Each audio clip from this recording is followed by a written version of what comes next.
Okay, hi guys, I'm back. Today I am going to do a simple pour, 4 colors plus white, and I'm going to show you how I mix my paint. Some of you have asked me lately how I mix my paint, what are my materials, so I figured I'd run through them real quick and show you. I've got all these paints over here already mixed with floetrol and distilled water, chilled distilled water. And I've got this one color here, got some floetrol in the cup here that I have already run through this little nifty gadget. This is actually a tea leaf strainer.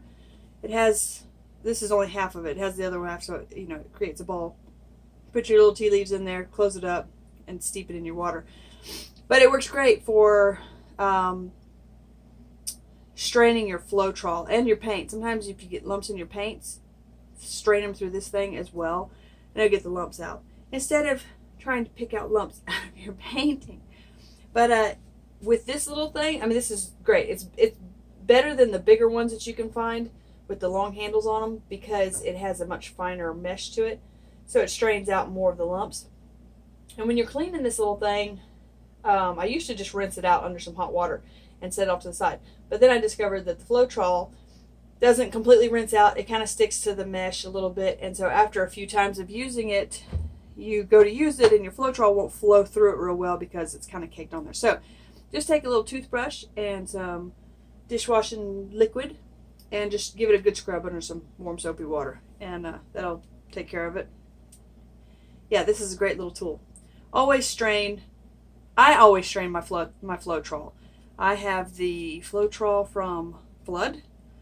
I always strain it because I think what happens is as it sits there, it might get a little dry on the the insides of the bottle where the liquid is not touching, and it can pour out lumps into your paint. So I always strain it.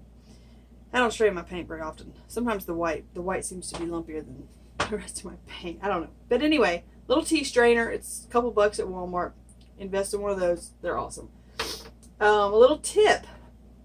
This is actually a tip from Ella, my little 8-year-old. She, I had to keep with these little stupid plastic things, you can't pick them off because they're too strong. So you gotta get a little knife, jam it in there, pop it off, pull it off, it's just a pain. She showed me that it is much easier to just twist it off. I know it's kind of a silly little tip, but it's easier. And anything that makes your life easier is awesome. So try that if you're using the little bottles of apple barrel paint or any of the little craft bottles. Okay, colors for today, real quick. My green is Lime Tree from Apple Barrel mixed with Green Yellow from Artist Loft. I didn't have enough of either one of them left, so I just mixed them together. Then we got the Cloudless from Apple Barrel, the Cranberry from Apple Barrel, and then, of course, the Wild Iris, which is, as you all know, one of my favorites. Cranberry and Wild Iris, you cannot go wrong with those two colors from Apple Barrel. They just always work for me. Let me show you real quick my silicone. I use the CRC silicone from Walmart. It's like $3 a can or something. It lasts forever. I've had that can for 3 months and I haven't had to buy another one. What I do with it is I take it outside. I spray it in this little glass jar. I only spray enough so that I'll have it for this project and no more projects, because it evaporates. This particular silicone has acetone in it, which causes it to evaporate very quickly. So another reason why you spray it outside, because if it's evaporating, it's killing your brain cells. We don't want to kill brain cells, at least any more than we already have, right? Okay, so then I'll take this and I will put, probably for this amount of paint, I'll probably put 2 drops, but definitely no more. You do not need a lot of this. It works great. It doesn't work as great as, some of those fancier silicones, but you know me, I'm cheap. So I like the cheap stuff. Plus, it's pretty cool. You can use stuff that costs so little and create such really cool art. Okay, so we've gone through the floetrol, we've gone through the silicone. To mix my paints, This paint is actually really thick. The apple barrel paint is not usually this thick. So I probably use a ratio of paint. I'd say, you know, I do like we'll do the floetrol. The floetrol I probably use between 30 and 40% ratio of floetrol to paint. With the Artist Loft paints, I tend to use a hint more floetrol, so I don't have to add so much water to thin it out. And then I'm just going to mix it up real quick. So all we've got in here so far is the paint and the floetrol.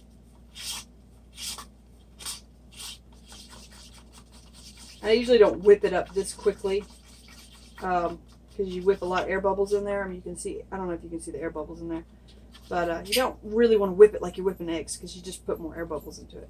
And now I'm going to add my water. This is chilled, distilled water. Just buy a gallon of it for less than $1. Put it in your refrigerator. Keep it cool, especially in the summertime. I don't know if right now, it depends on how warm your house is, I guess. But I have found that chilling my distilled water has made a huge difference. Since I started chilling and using the chilled distilled water, I have most of the time had way better cell action. So try it out. If you're just using your sink water, whether you have well water or city water, try it out. Because like I said, it works for me. It really did help a lot. Still too thick. You don't want to add too much water at a time because, you know, you can always add more water, but you can never take it away. And then, of course, you got to add more paint. Then you got to add more floetrol. So, a little bit at a time. Some people use little squeeze bottles of water. This works just fine for me. I've only dumped too much water in there, like, maybe once or twice, and then I just had to add some more paint. So, no biggie. It's almost there. I think it's getting there. What you want is your paint to drizzle off your stick. You want it to sit on top of your stick, and then when you turn it over, you want it to drizzle off your stick in a stream. You don't want it to be clump, clump, clump. And when it hits the paint in your cup, you want to see the pattern of your paint, and then almost immediately it kind of disappears. And that way you know it's thick enough, but it's not too thick. If when it drips down and it just sort of sits on the top of the paint, it's too thin. Too thick. And after you do this for a while, once you finally get it and you realize you did a painting where your paint was just the right thickness, you're gonna know, right away, and you're gonna start making better paintings. You're gonna start getting better cells. And okay, so I don't know if you can see this. I'm gonna try and get a little closer to you and see if we can try this. Okay. Let's see if we can focus this. The light is not real good here. I don't know if you can see that or not. But anyway, it's just the right thickness right now. So I'm sorry I can't. I'm really bad about. I have no kids here right now to hold the camera for me. But you can kind of see maybe in where the paint is sitting on top there, and then okay, moving on. All right, so time to add the silicone. I'm gonna get my water out of the way so I don't dump it all over the place. Probably 2 drops, maybe. Sometimes I go, we'll just put 1 drop in this color.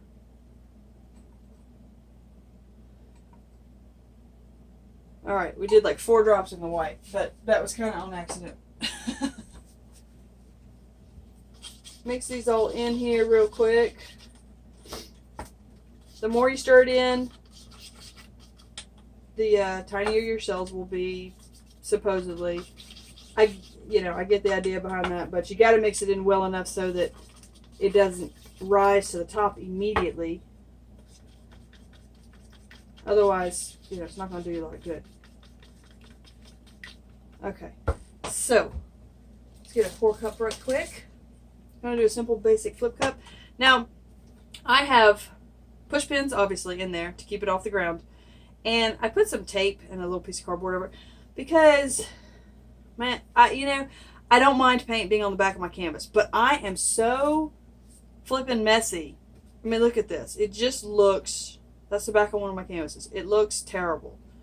And yeah, it shows that this is a real piece of art, but I don't mind it if it's just on the edges here, but then when it starts getting all over the back of the canvas, it just looks kind of junky to me. So, if you don't like that look on the back of your canvas, just, tape some cardboard down, put your push pins through it so that it sits up on the ground. And, but take that cardboard off after you've poured, because if you don't, you're not going to get a lot of airflow, and it's going to take forever for your painting to dry. And we don't want that. Okay, I'm going to set that there. I just want to see if y'all are still in focus. Well, I don't know if you were or not, but we refocused and looks good. Alright, so it's going to be just a regular flip cup. I'm going to mix again, just in case the silicone has floated to the top. Silicone does not like sitting in the paints. Okay, let's try doing cranberry first. I'm not going to pour it from up high. You know me by now that I don't like to do that. We're going to do the cloudless on top of the cranberry, because the cloudless might mix in with cranberry a little bit and make a pretty, who knows what color. And then some wild iris. Give it a real quick stir. And some pretty limey green. Alrighty. We're going to put some more white on there. And yesterday I did a pour where it did not turn out well. So, cranberry. I didn't have enough paint in the cup because I've never actually used an 8x8 canvas before, I don't think. So I wasn't sure. You use the same canvases over and over again, you know exactly how much paint you need in your cup to make a successful pour. But because I have never done an 8x8 before, I didn't know how much I needed. So I thought I had enough, but clearly I did not. Alright, limey green. This is like enough for probably a 10x10. Put a hint more. There we go. Okay. We still have enough for one more pour after this. That is a heavy cup of paint. Oh my gosh, it's so much paint for this little bitty canvas. I'm just going to let it sit for a minute so the white can kind of pull through, and it does. That way it kind of mixes the paint a little bit all by itself.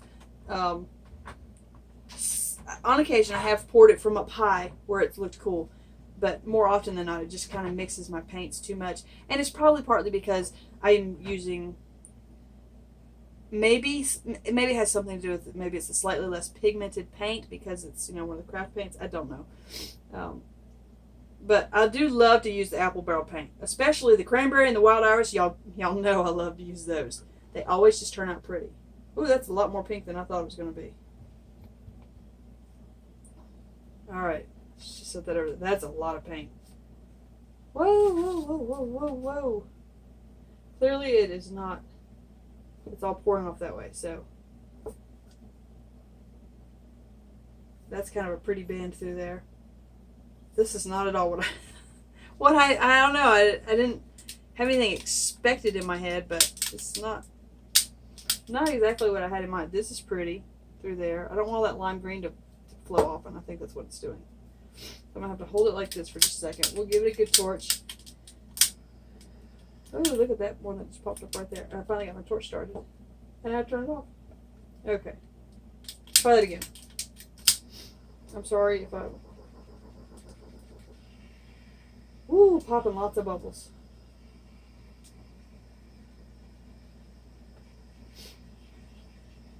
I don't really like this part right here at all. It'll get poured off, luckily. And I don't like that. That bothers me.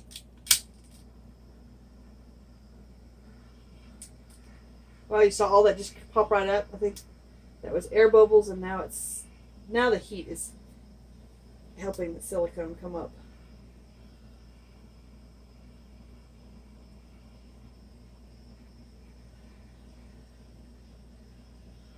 Look at all the pretty cells. Okay, I think it's time to do some tilting action here. Got my little side catcher here. This is such a pretty part. I don't want to lose it, but look at that. That's cool too. I kind of like to keep like that. But oh, over here is pretty too. Look at that. Where the blue is coming up through the wild iris, and both of those are coming up through that limey green. I've lost a lot of the lime green, but it's pretty.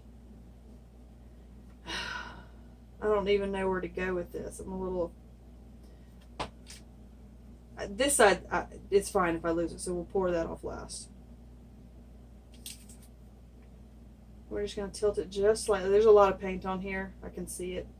If it moves really fast in the center of your canvas, it means you got too much paint on your canvas, and you're going to have to pour a good bit of it off.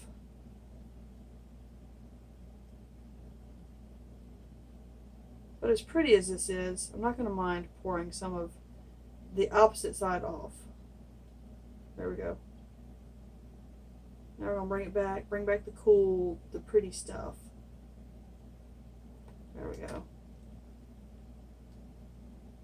See, there's a lot of paint in there. All of that's going to come off this way. Even the side catcher's pretty. And I don't want to move this to see this. The cells are all stretching over there on the opposite side. Because there's so much paint, it's moving really fast. Well, at least that ugly blue spot on that side kind of poured off.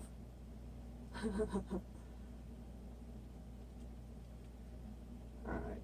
I don't like the stretchy cell right there. These little stretchy ones. There's so much paint right there. It's all going to have to go off this way. I hate to even do that, but...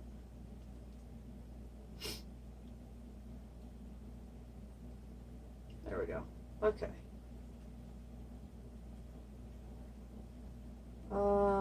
There's still a lot of paint on there. I need to pour some of it off, but I really don't know what direction to go with it. I hate to pour it off. It's pretty. That's kind of cool. It's kind of boring up there. Pour a little bit of that off.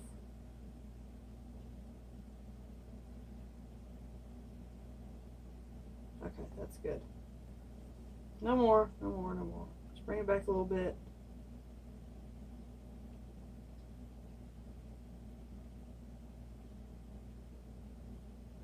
I got kind of washed out white over here for some reason. I guess there was a lot of white in there. There we go. I was just trying to get some of that pink to come back and kind of pour over the side. Alright. There's still a lot of paint on there because usually my paint's not moving that much at this point. Oh, I hate to move it anymore though. I think I'm going to leave it, and we're going to keep our fingers crossed that it dries well. Let me scrape the paint off the bottom here. Get that little corner there. Make sure you get your corners, because you don't want to have to come back later and get them, because then they just don't match.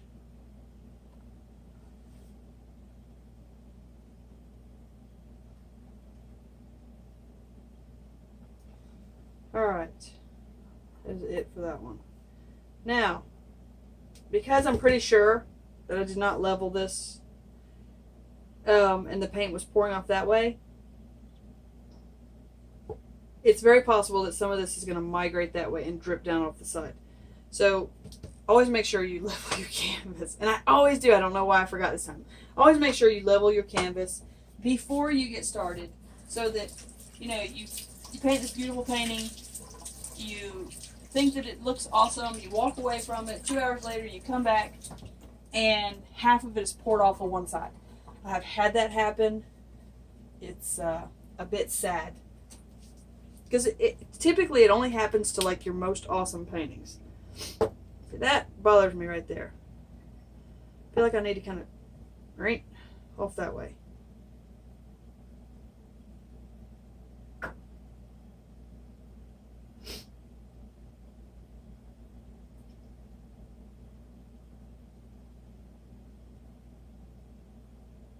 Whoa, whoa, whoa, whoa. That's good. That's good.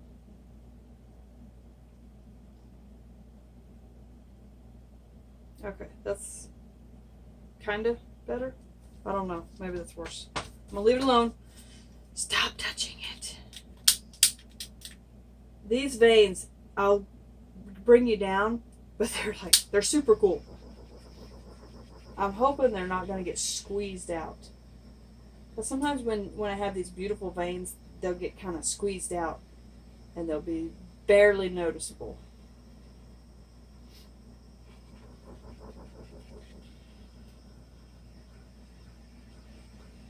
If you do this, you see how those little tiny cells are popping up? So if you have like a blank space like right here and you want some little tiny stuff going on, just sort of like pop your torch onto it.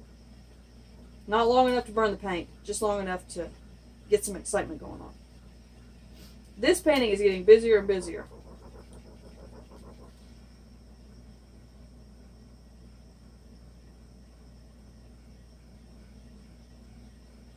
That is one busy painting. I've got the heat when I'm doing just slow passes about 4 or 5 inches up. I'm not burning the paint, so don't worry. Alright, I'm going to leave it.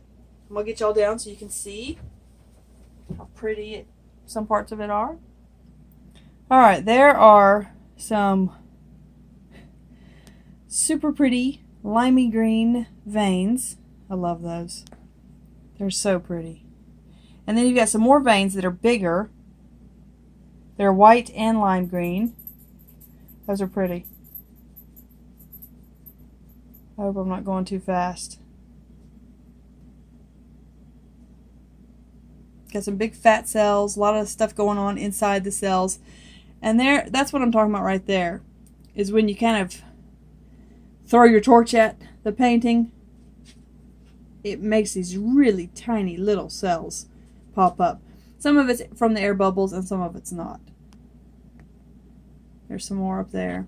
But they kind of add, you know, the contrast to those really big cells like these. So I hope that this helps a little bit. Y'all know how I do my paints now. I don't ever do anything different. This is my formula, it's my recipe. I don't ever add any kind of pouring medium or anything like that to it.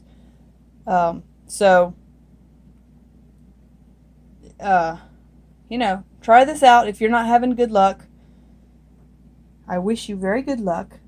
I hope that you can get some cool cells.